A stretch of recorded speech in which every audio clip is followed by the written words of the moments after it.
Përshëndetje, pavarësisht se nuk është thënë haptas, por tani kemi një përplasje midis Erion Veliajt edhe Partisë Socialiste, Edi Ramës me Reni Sidoni.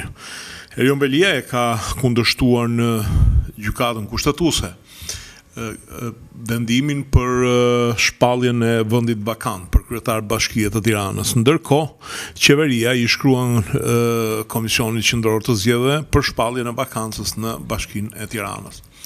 Kjo natyrisht që është një shpallje lufte midis të dyja palëve, ndoshta jo një lufte nxehtë me deklarata, me botime në shtyp, por gjithsesi është një luftë e cila zhvillohet në fushën e ligjit, në fushën ligjore, ku do kemi përplasje midis KQZ-s dhe vendimeve të gjykatës kushtetuese.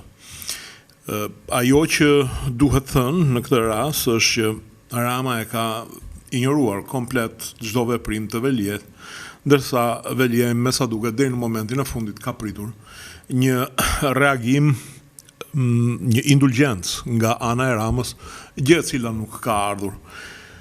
Natyrisht që kjo tregon një konflikt të hapur midis të dy palëve, një konflikt i cili nuk është bërë asnjëherë publik dhe për të cilin neve na mbetet që të hamendësojmë cila do jenë zhvillimet e mëtejshme të kësaj përplasje, e vështirë të thuhet. Por kam frikë se gjithçka do zhvillohet mbi bazën e faktit të kryer. Pra, Rama do eci në agjendën e tij për shpalljen e zgjedhjeve të parakohshme, ndërsa Veliaj, pavarësisht nga hapave që do marri në gjykatën kushtetuese dhe pavarësisht nga ajo çfarë do shpall gjykata kushtetuese, do gjendet përballë faktit të kryer. Pra, ka shumë mundësi që pavarësisht këtyre zgjedhjeve të shpallen të zhvillohen në Tiranë, të ketë fituar kandidati i njërës prej partive, natyrisht që mendohet që Manaj Selihu i ka të gjitha letrat për të fituar, i ka të gjitha mundësit për të fituar.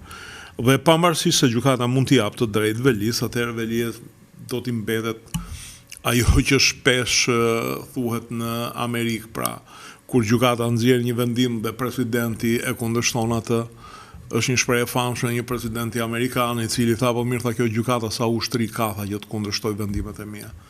Kështu që edhe Veliaj duhet të ketë ushtri pastaj që të zbatoj këtë vendim. Natyrisht që do ketë hamendësime, do ketë luftë, do ketë thënie që Veliaj po del kundra Partisë Socialiste, Veliaj po bëhet aleat me Berishën e të tjera. Në fakt, në realitet, kjo është dy duar për një kokë. Veliaj thjesht po lufton që të dalin nga burgu, po përdor të gjitha armët që mos mbetet në burg, sepse nëse i bie dhe kjo armë, e cila në një farë mënyrë është armë ligjore, por edhe politike, Veliaj është thjesht një njeri i akuzuar për shpërdorim fondesh publike. Dhe kjo natyrisht që bie rënien e simpative të publikut për këtë lloj akuze, nëse nuk shoqërohet me politikë. Si gjithmonë në fund ju rikujtoj të bëheni pjesë e kanaleve tona në YouTube, dritarët e votit, kanalit Rudina Xhunga. Faleminderit.